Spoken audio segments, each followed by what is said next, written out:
12월 임시국회 성적표 점수를 어떻게 줘야 할까요?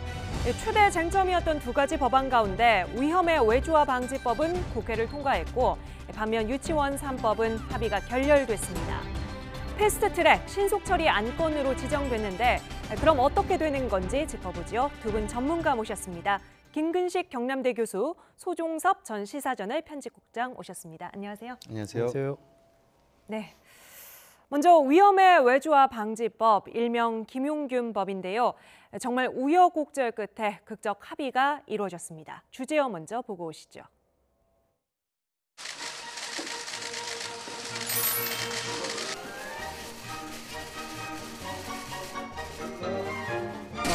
산업안전보건법 등 민생법안 처리하기로 했습니다. 도급인이 집에 관리하는 대통령령으로 정하는 장소. 도급인의 사업장 플러스 도급인의 사업장 및 도급인이 지정하거나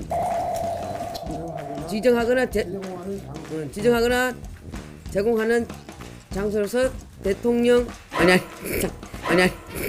도급인이 집에 관리하는 대통령령으로 정하는 장소. 제가 이제 그걸 좀 부연해서 설명을 드릴게요. 도급인이 제공하는 장소는 도급인이 집에 관리하는 대통령령으로 정하는 장소. 그래서 합리적으로 도급인의 책임을 넓히면서도 도급인의 책임을 좀 합리적으로 조정했다 이렇게 말씀드릴 수 있고요. 형사처벌에 있어서 지금까지는 1년 이하의 징역 또는 1천만 원 이하의 벌금이었습니다. 3년 이하의 징역 또는 3천만 원 이하의 벌금으로 조금 조정을 한 거고요.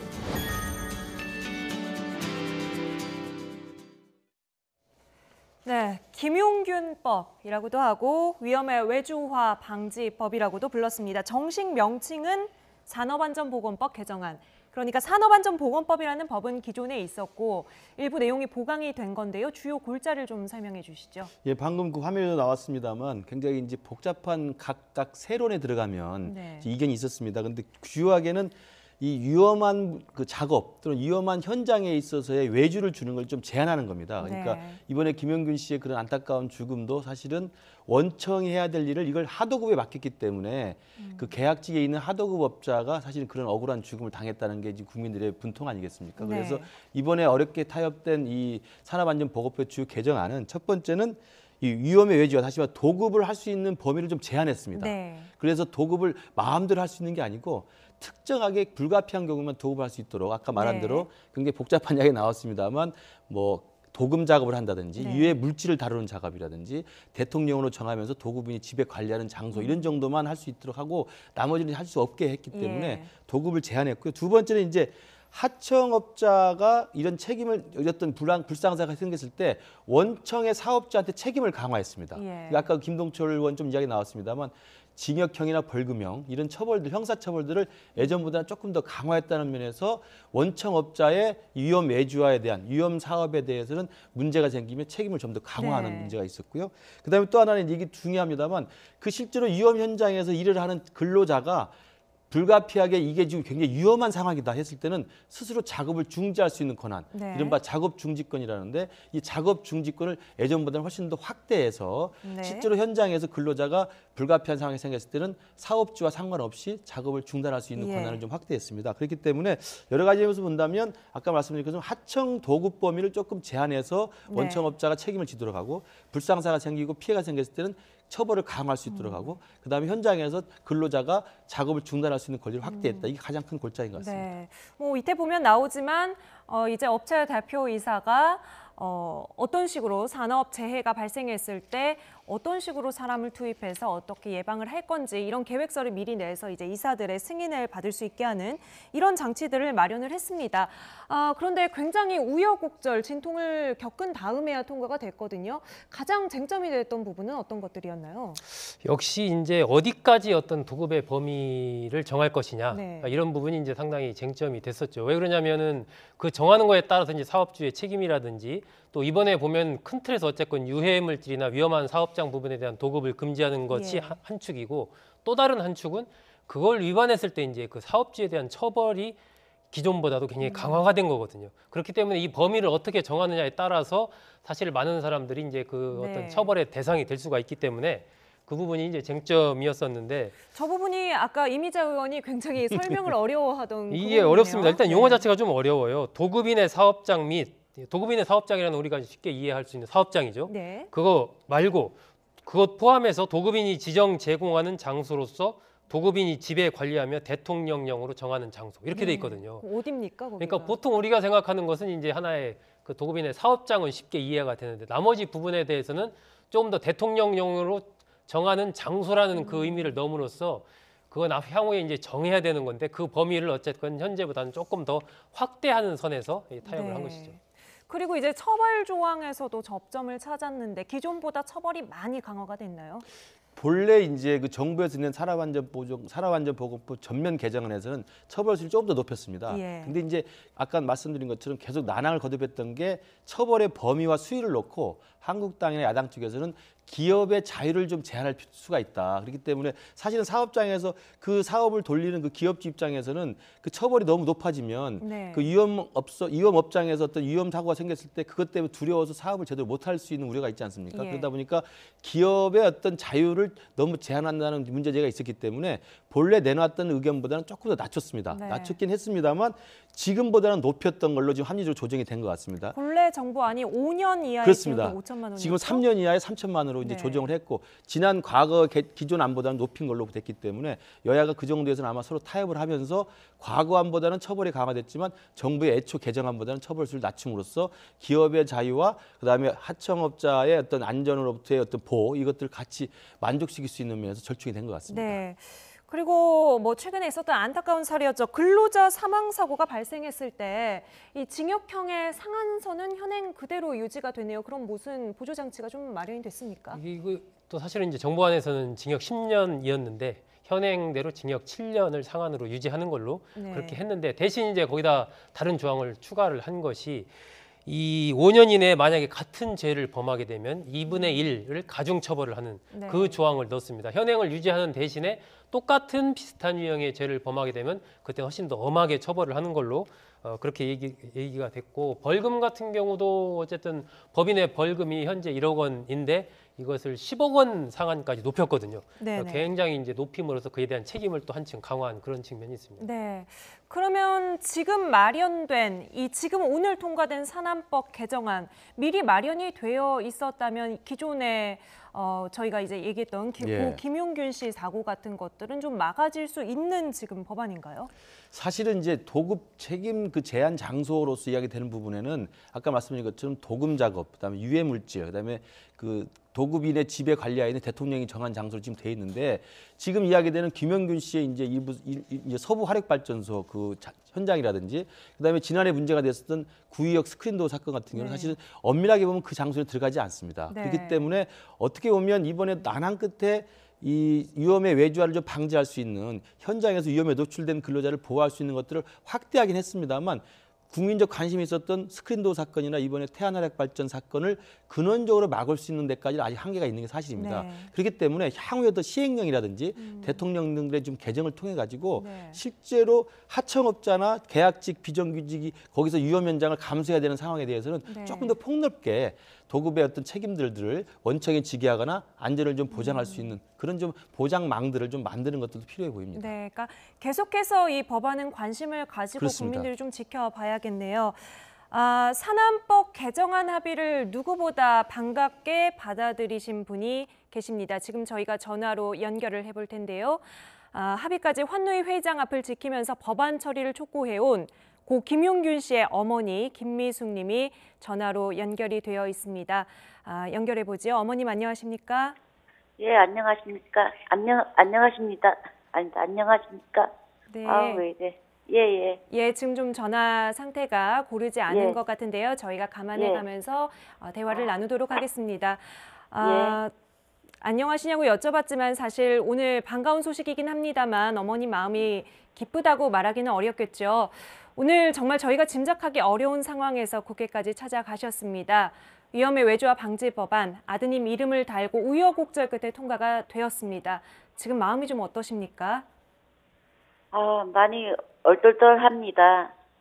아, 제가 이렇게 한다고 했는데 정말 되니까 이게 꿈인지 생신지 잘 모르겠습니다. 네. 어머님 이제 그동안 국회를 찾아가서 국회의원들 그리고 당 대표들 일일이 만나서 정말 눈물로 호소를 하셨습니다. 많이 힘드셨죠? 어떤 마음으로 버티셨습니까? 용균이가 지켜보고 있다고 생각하고 일을 진행했습니다. 제가 이게 잘 되든 안 되든 끝까지 간다는 생각으로 임했기 때문에 그렇게 생각하고 일을 해서 저는 담담하게 생각하고 있었습니다. 네.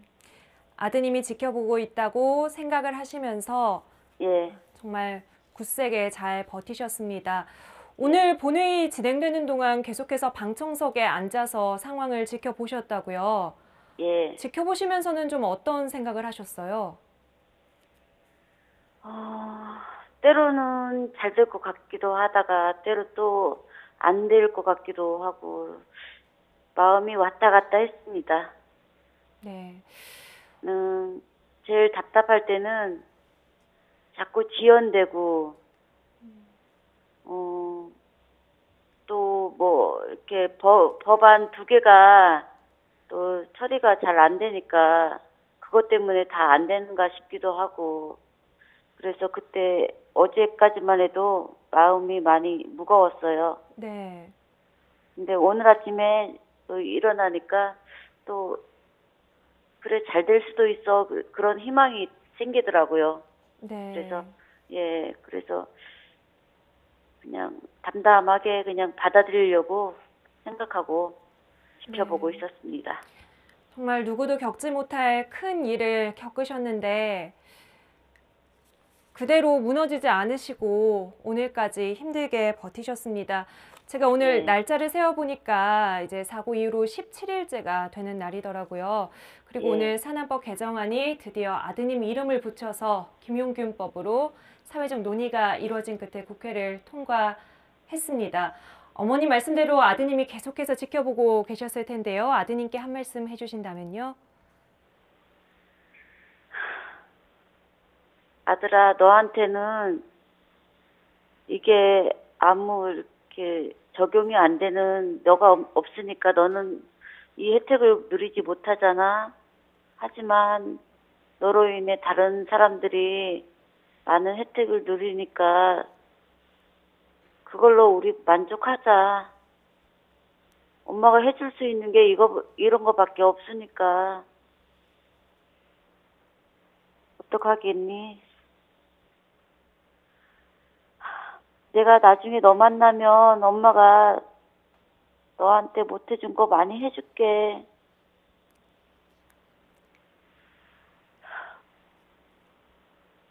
네. 예, 어머님, 아드님한테 해주고 싶으신 게 아직 많으시죠? 예, 아드님과 어머님, 아버님, 또 이 아드님의 동료들이 함께 만든 법안이라고 생각을 합니다. 오늘 국회에서 나온 결과가 어머님과 가족분들 또 동료분들께 조금이나마 위로와 희망이 되었으면 좋겠습니다. 어려운 시간 내어서 저희 인터뷰 응해주셔서 어머님 감사합니다. 예, 감사합니다. 네. 김용균 씨 네. 어머님은 사고가 나고 한 이틀째 됐을 때 저희 스튜디오에 나와서 눈물로 좀 호소를 하시기도 했습니다. 국회까지 찾아가서 이제 의원들을 붙잡고 여러 가지 당부를 하셨었는데 그간의 과정 지켜보면 좀 어떻게 보셨어요? 오늘 또 아까 이제 통과되고 나서 그 위원장과 그 한정혜 의원한테 네. 굉장히 감사하다 이런 모습을 봤는데 결국 이제 최근에 보면은 이러한 뭐 김용균법도 마찬가지지만 여러 가지 이름을 단 법들이 굉장히 필요한 법임에도 그게 늦춰지고 있다가 사실은 이번에 산업안전보건법 같은 경우도 이제 민주당에서 제출한 게 2016년이고 정부안이 제출한 지도 벌써 뭐 시간이 한 달 이상 됐지 않습니까? 네. 그런데도 어떤 급진전을 이루지 못하다가 결국은 이런 사고가 발생하면서 그를 계기로 사회적인 관심이 이제 집중이 되고 그를 통해서 입법화가 되는 과정까지 네. 이어졌는데 어쨌든 이러한 작은 노력들이 큰 변화를 만들어내고 있다. 그런 현장을 보고 있는 건 아닌가 하는 생각이 들었습니다. 네.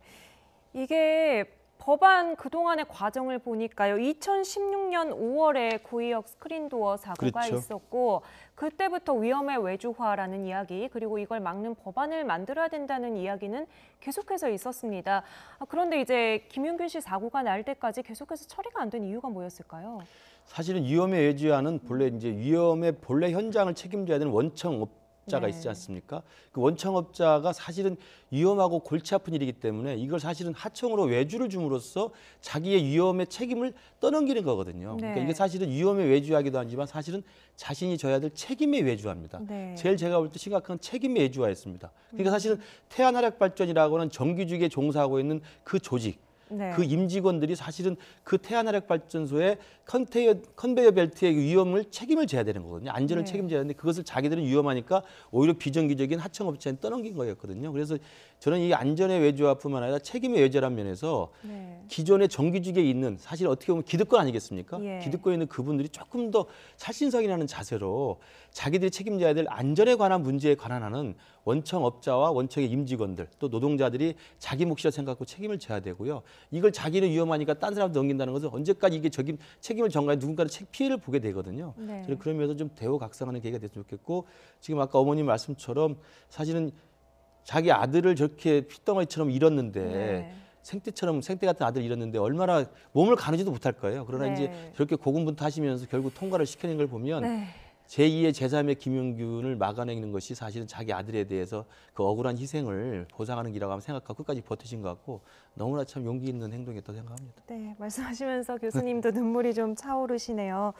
아까 김문식 교수가 말씀을 하셨습니다만 지금 나와 있는 개정안으로는 사실 엄밀하게 말하면 구의역 스크린도어 사고 또는 이런 태안화력발전소가 대상에 들어가지 않는다는 말씀하셨거든요. 앞으로 이제 국회에서 계속해서 이 개정안 이상으로 논의가 진행된다면 좀 어떤 부분들에 대해서 집중을 해야 되겠습니까? 결국 아마 우리 사회에서 지금 현재 그 안전 불감증 있지 않습니까? 모든 것을 법으로만 사실은 해결할 수가 없거든요. 지금 많은 아직도 이제 사각지대가 있고 그렇기 때문에 이번 같은 경우도 그런 개정안이 만들어지기는 했지만 사실 이번 김용균 씨 사고 같은 경우도 원래 2인 1조로 근무를 하게 돼 있는데 그런 부분을 안 지키고 괜찮겠지. 뭐 평소에 해왔으니까 네. 이런 것들이 이제 결국 그런 사고로 자꾸 이어지는데 그런 부분들이 이번 사고뿐만이 아니고 계속해서 반복되거든요. 이런 부분들은 우리 사회에서 이제 하나의 법적인 미비도 갖춰가는 게 중요하지만 우리 스스로가 그리고 사회적인 어떤 문화가 안전에 대해서 정말 굉장히 가치를 두는 쪽으로의 문화적인 혁신, 가치의 변화 이런 것이 이제 동시에 따라야 한다. 그래야 어떤 우리 사회가 좀 더 선진화된 사회로 갈 수가 있고 안전한 사회로 갈 수 있지 않나 그런 생각을 가져봅니다. 네. 네, 소중한 국민의 희생이 희생에서 끝난 것이 아니라 새로운 변화를 가지고 왔습니다. 김용균법, 위험의 외주화 방지 법안은 국회를 통과했고요. 이번에는 국회 통과하지 못한 부분들 좀 들여다보죠. 여야가 사립유치원 비리 근절을 위해서 유치원 3법을 패스트트랙으로 지정했습니다. 주제어 보고 오시죠. 제2차 교육위원회 회의를 개의하겠습니다. 세건의 개정 법률안을 국회법 제85조의 2 규정에 따른 신속 처리 대상 안건으로 지정하고자 하는 것입니다.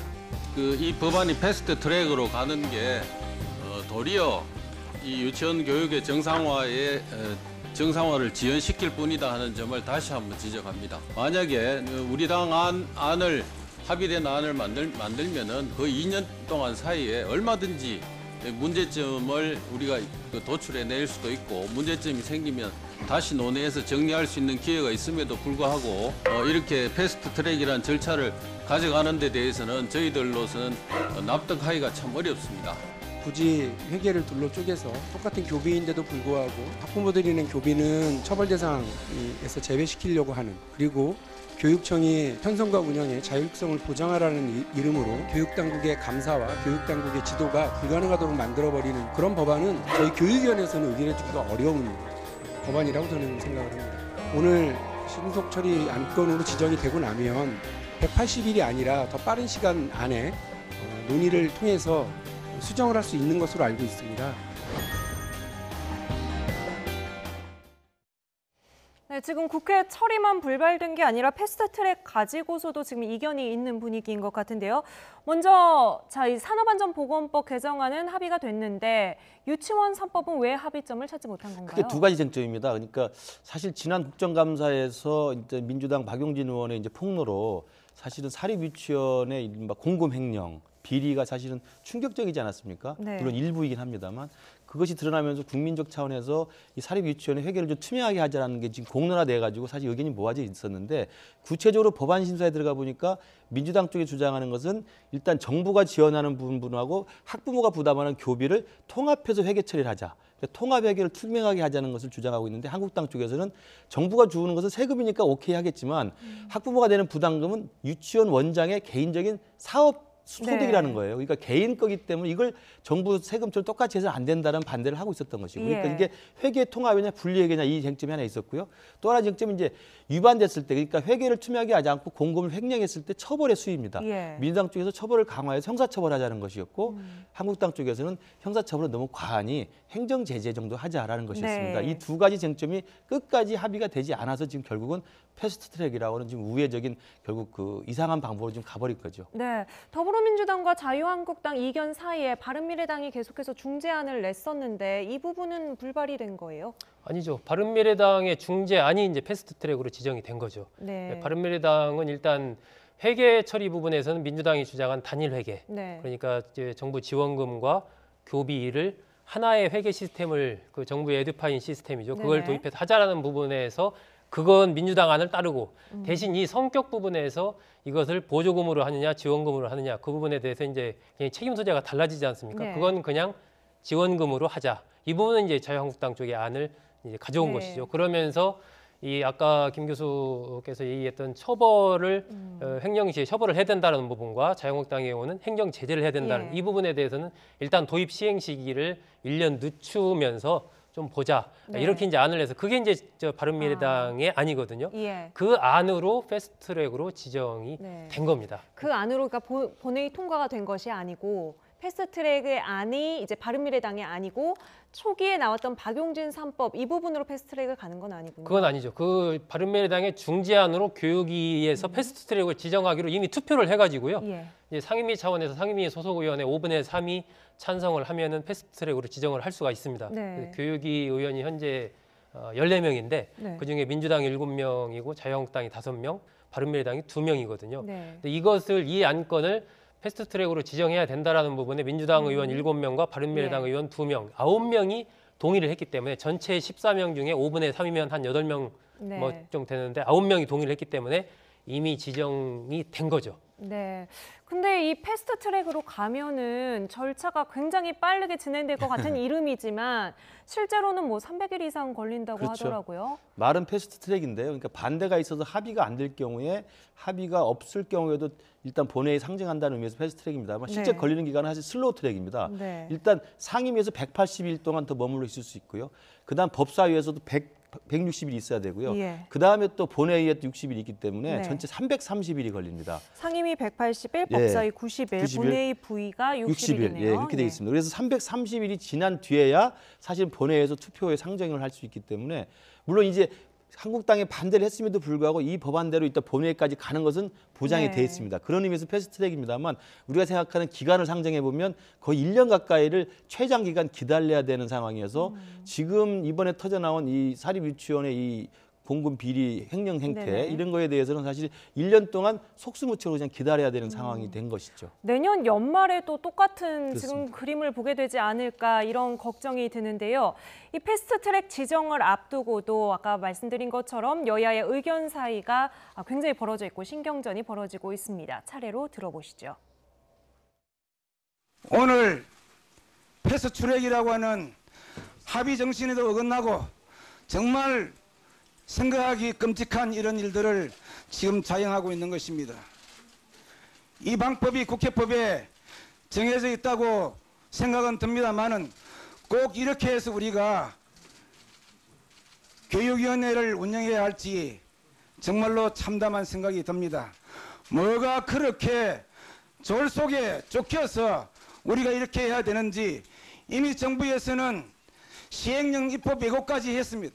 정말로 이거는 있어서는 안 될 일이고 우리 교육위원회 의정 역사상 오랫동안 기억될 아주 끔찍한 일로 저는 평가하고 싶습니다. 이 패스트트랙이라고 하는 이 방식을 통해서 하는 거, 이것이 비민주적이라고 얘기하시는 건 또한 적절치 않습니다. 국회가 스스로 결정한 법안의 처리 과정에 있는 국회법에 있는 절차고요. 민주적 절차 하나입니다. 그 부분에 대해서 여러분들께서 본인들의 뜻과 본인들의 주장이 관철되지 않았다는 이유로 비민주적이라고 말씀하실 이유는 하나도 없다고 생각하고요. 네, 두 의원의 논쟁 어떻게 보셨습니까? 국회에서 제일 좋은 것은 어쨌건 여야 간의 치열한 토론을 통해서 합의를 해가지고 그걸로 이제 법안을 통과시키는 게 제일 좋겠죠. 근데 이번 같은 경우에 이미 이제 교육위 차원에서 상임위 차원에서 한 6차례, 7차례 정도 이제 회의를 했거든요. 이 문제, 유치원 3법 문제 가지고.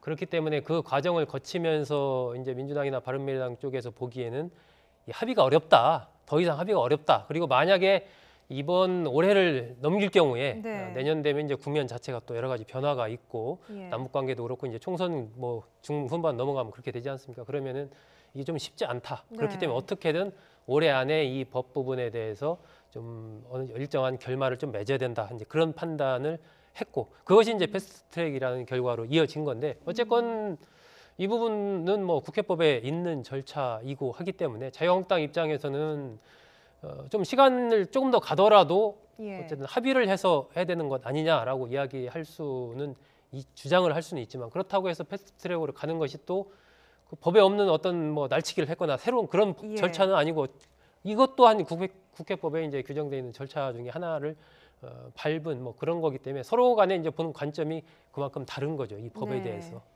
계속해서 새로운 변수들이 생길 텐데 어쨌든 사립유치원을 바라보는 국민들의 관심은 또 그때까지 좀 유지가 되었으면 좋겠습니다.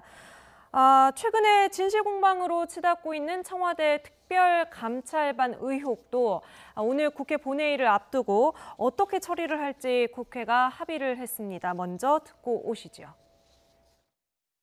12월 31일 날 운영위원회를 소집해서 청와대 임종석 실장과 조국 수석이 출석하기로 그렇게 합의했습니다.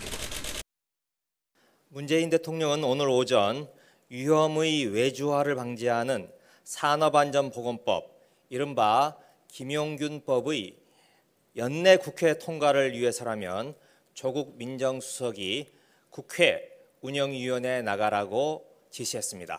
문 대통령은 특감반 관련 수사가 이제 시작돼 피고발인 신분의 민정수석이 국회에 출석하는 게 바람직하지 않으나 제2의 김용균, 제3의 김용균이 나오는 걸 막기 위해서라면 산업안전보건법이 연내에 반드시 처리돼야 한다면서 이렇게 말했습니다. 네, 결국 문재인 대통령이 결정을 하고 지시를 한 거예요? 그렇습니다. 사실은 남마처럼 얽혀 있어서 정말 팽팽한 기싸움을 했었는데 문 대통령이 결국 조국 수석하고 임종석 실장을 운영에 나가라라고 지금 지시해서 문제가 지금 사실은 단번에 해결된 모습입니다. 제가 볼 때 극적인 저는 해결이 돼서 정말 반가운 소식인데요. 어쨌든 특감반 비위부터 시작해서 특감반 비수사관이었던 김태우 수사관의 폭로로 지금 민정수석실의 이른바 민간인 사찰의 논란이 계속 커져서 정치적 공방이 이어졌는데 결국 그 정치적 공방의 끝은 뭐였냐면 야당 측에서는 바로 그 의혹의 당사자가 민정수석실의 최고 책임자인 조국 수석하고 비서실장 임종석 실장이 나와서 국회 운영에서 해명을 하라는 것이었고 민정수석실과 조국 수석과 임종석 실장 입장은 이런 전례가 없다. 그리고 지금 감찰 진행 중이고 그다음에 구체적인 의혹이 없이 그냥 정치 공세이기 때문에 나가서 봤자 정치적 정쟁만 커진다라고 해서 반대를 했었거든요. 이게 팽팽하게 맞서 있었는데 정말 다행스럽게도 저는 문재인 대통령이 오랜만에 리더십을 발휘했다고 생각합니다. 바로 직접 지시를 내려서 오늘 27일이 마지막 임시국회 12월의 본회의 날인데 이때 국민들이 정말 애답게 기다리고 있는 아까 말씀 나왔던 김용균법 같은 것들 하나 통과시키지 못하면 국회가 무슨 일을 하겠느냐. 그런 아마 절박한 인식 속에서 대통령이 직접 민정수석과 비서실장이 국회 운영에 출석을 지시하면서 산업안전보건법 통과를 아마 얻어낸 것 같습니다. 저는 문재인 대통령이 굉장히 결단을 잘 내렸다고 생각하고요. 한마디만 더 붙이면 이런 대통령의 결단과 지시에 의해서 이 문제가 풀릴 때까지 조국 수석과 비서실장은 사실은 어떻게 했는지에 대해서 좀 반성할 필요가 있다고 생각합니다. 네네. 대통령이 이런 것까지 결심해서 문제를 풀어내기 전에 이미 비서실장이나 수석 비서관이라고 한다면 대통령의 정치적 부담이 가지 않도록 미리 사전에 자기가 할 수 있는 일을 찾아내야 되거든요. 그런 면에서는 조금 더 겸허하게 그동안 이 문제를 장기간 끌어왔던 것에 대해서는 좀 반성할 필요가 있지 않나 생각합니다. 네. 근데 이제 오늘의 상황을 바라본 또 여야의 시각차가 있는 것 같아요. 대통령이 통 큰 결단을 내렸다 이렇게 볼 수도 있는 거고 결국에 대통령이 이제 지시를 했기 때문에 이렇게 움직이는 여당에 대해서 뭐 조금 전에 말씀하신 것처럼 좀 아쉬운 부분을 지적을 할 수도 있을 것 같은데요. 한편으로 본다면 이제 뭐 야당으로서는 좀 당혹감이 사실은 있겠죠. 그러니까 조국 수석에 대한 공세를 집중함으로써 운영위에 나와라 했지만 청와대에서는 그동안에는 운영위 출석 전례도 없고 현재 또 피고발됐지 않습니까? 지난번에 이제 자유한국당 쪽에서 조국 수석을 직권남용 혐의로 임종석 실장은 직무유기 혐의로 이렇게 고발을 했기 때문에 그런 등등을 들어서 나갈 수 없다라고 얘기를 했었는데 계속 이제 자유한국당 입장에서는 야당 입장에서는 공세를 펼칠 수가 있었는데 이 공세 예봉 자체가 사실은 약간 꺾인 측면이 있는 것이거든요. 갑자기 나오겠다고 함으로써 그렇기 때문에 이 민주당 여권 입장에서는 한 일석삼조 효과를 저는 거뒀다. 일단은 야당의 주장에 대해서 부응하는 모양새, 나오라 좋다 나가겠다라는 이런 모양새를 취해졌고 또 하나는 어쨌든 법안이라는 구체적인 통과를 얻어냈단 말입니다. 이 산업안전보건법 등의 그런 성과를 만들어냈고 세 번째는 어쨌든 이 김태우 사건과 김태우 수사관의 여러 가지 어떤 폭로를 통해서 조성된 이 전국에서 일정하게 출구를 좀 모색할 수 있는 하나의 또 모멘텀을 잡은 거죠. 그런 부분들이 이제 상대적으로 봤을 때 야권 입장에서는 약간 어떤 당혹스러움으로 다가오는 것이고 그렇기 때문에 현 단계에서 아니 민주당이 그러면 자체적으로 하지 못하고 이런 문제까지도 청와대가 결정을 해야 되고 참모들은 도대체 뭐 했냐 이제 이러한 반응의 배경에는 저는 그러한 당혹스러움도 좀 있지 않나 그렇게 생각합니다. 네, 그러니까 두 분 다 뭐 청와대 입장에서는 지금 상황에서 좀 현명한 판단을 내렸다 이렇게 보고 계시는 것 같은데요. 31일에 운영위가 열리죠. 어떻게 그렇습니다. 진행이 될까요? 그러니까 지금 소 국장님 말씀대로 일단은 청와대가 특히 대통령이 결단을 내서 이 막힌 낱마처럼 얽힌 것을 풀어줬기 때문에 사실은 좀 칭찬을 받을 만한 일이지만 또 한편에서는 수석 비서관이나 청와대 지시만을 기다렸던 민주당의 여당 대표, 원내대표가 사실은 그동안 뭐 했느냐라는 또 사실은 비판도 사실은 받을 만해요. 왜냐하면 홍영표 원내대표는 오늘 오전까지만 해도 절대 운영에 조국수를 부를 수 없다라고 입장을 했었거든요. 그러다가 대통령 지시가 나오면서 갑자기 입장이 바뀌었기 때문에 과연 적극적이고 자율적인 여당이 과연 맞느냐 이런 것들이 문제적인 있고요. 지금 앵커께서 말씀하신 거죠. 31일 날 이제 곧 며칠 안 남았습니다. 그때 드디어 이제 말도 많고 탈도 많던 조국 수석이 이제 운영에 나올 텐데 아마 야당은 거침없는 정치 공세를 할 겁니다. 이미 김태우 수사관이 매일 하루에 하나씩 계속 폭로를 잇따르고 있기 때문에 그 폭로와 관련된 광범위한 의혹들을 아마 국회 그 운영위원회에서 국민들이 보는 앞에서 아마 신랄하게 비판할 것이고 물론 조국 수석도 준비를 많이 해오겠죠. 나름대로 그 내부의 어떤 자료들을 다 검토를 해서 해명하고 방어할 논리들을 가지고 나올 텐데 아마 31일에는 국민들에서 봤을 때 창과 방파의 싸움이 아주 볼만할 것 같습니다. 네. 오늘 원내대표들의 만남에서 또 한 가지 합의점에 도달한 게 있죠. 국회 정보위원장을 둘러싸고 한국당과 바른미래당이 계속해서 갈등을 벌였는데 이 부분 해결이 됐습니다. 이해운 의원이 신임 정보위원장을 맡게 됐습니다. 그러니까 바른미래당에게 이제 자리를 다시 돌려줬다고 봐야 되는데 이거 어떻게 봐야 될까요?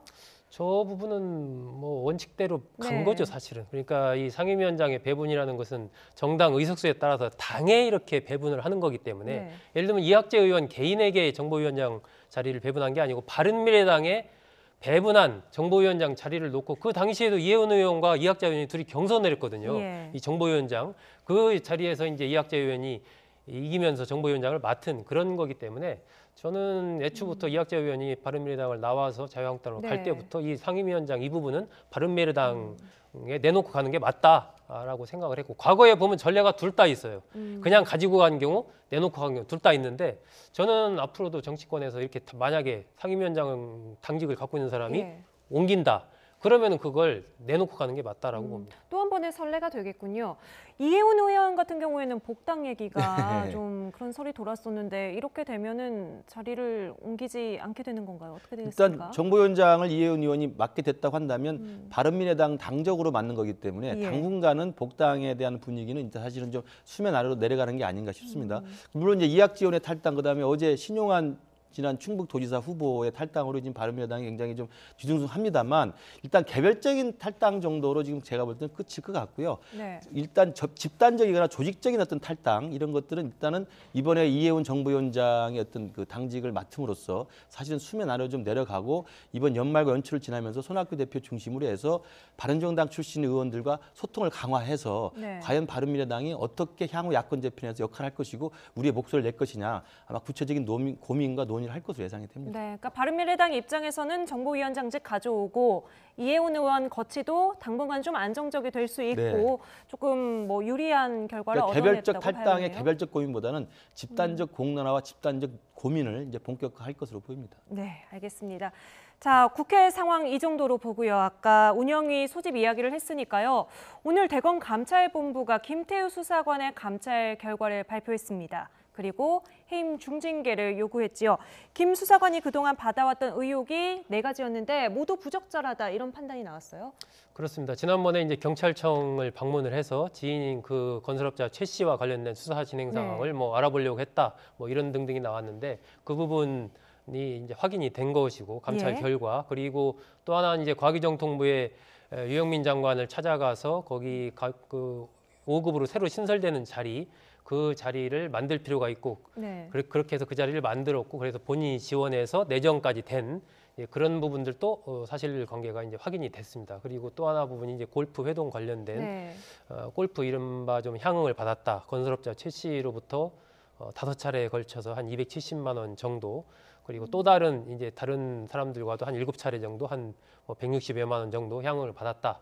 이렇게 이제 감찰 결과를 발표를 하면서 네. 중징계를 해야 된다. 중징계를 하게 되면은 이제 정직에서 파면까지 이렇게 징계를 받을 수가 있는데 그 부분은 이제 어쨌든 징계위원회가 이제 열려서 결정을 하겠죠. 예. 어쨌건 이 감찰 결과는 김태우 수사관의 말 그대로 대검에서의 감찰이기 때문에 이 김태우 수사관의 어떤 여러 가지 행동 그런 부분이 적절했는가에 대한 예. 감찰이거든요. 그러니까 그동안에 제기됐던 뭐 청와대에서 그 당시 근무할 때 당시에 뭐 민간인 사찰 의혹이라든지 여러 가지 문서를 만들어서 어느 선까지 보고가 되는 이런 부분은 이번에 발표된 감찰 결과와는 사실은 별개. 그리고 그건 완전히 이제 별개의 문제인 것이 이번에는 대검의 감찰 결과가 발표가 된 겁니다. 네, 별개의 건이긴 하지만 김태우 수사관의 어떤 폭로의 순수성이랄까요? 이런 것에 대한 의심을 조금 더 짙게 해주는 감찰 결과가 아닐까 싶은데 김태우 수사관 어떻습니까? 반발하고 있습니까? 예, 김태우 수사관 반발하고 있고 지금 변호를 맡고 있는 석동현 변호사가 즉각 반발의 입장을 내놨습니다. 그러니까 예.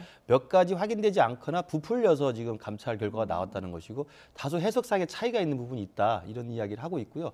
따라서 지금 일단 수사는 의뢰하지 않았지만 일단 중징계를 건의를 했고 그중에서 4가지 중에 하나는 지금 수사가 지금 의뢰돼 있는 거 아니겠습니까? 공무상 기밀 누설 혐의는 지금 사실 수원지검에 이첩이 돼 있기 때문에 예. 향후에 검찰이 본격 수사를 할 것이고요. 그와 관련된 범죄 혐의 사실이 나온다면 따로 그 별도로 해서 사법적 처리를 받을 것으로 보입니다. 그래서 김태우 수사관의 비위와 관련돼서는 이제 비위가 분명히 있었던 것을 확인이 됐던 건지 하나가 정리가 된 것 같고요. 그다음에 이제 별도로 아까 우리 소국장 말씀하신 것처럼 31일에 열리는 운영위에는 이게뿐만 아니라 이제 김태우 수사관의 입을 통해서 나왔던 각가지 의혹들, 우윤근 대사 청탁 수수건이라든지 도로공사 사장의 특혜라든지 민간인 사찰이라든지 이런 등등의 몇 가지 의혹들은 그대로 살아있기 때문에 국회에서 아마 본격적인 공방을 벌이고 서로 간의 진실 공방을 할 것이고 이것도 사실은 지금 청와대 민정수석과 비서실장을 지금 또 검찰에 고발된 상태고 또 압수수색도 하지 않았습니까? 네. 이것도 검찰 수사가 진행 중이기 때문에 김태우 수사관 비위와는 별도로 또 다른 의혹에 대해서도 검찰이 엄정한 조사를 하고 국회에서 나름대로 진실이 파헤쳐야 된다고 생각을 합니다. 네, 알겠습니다.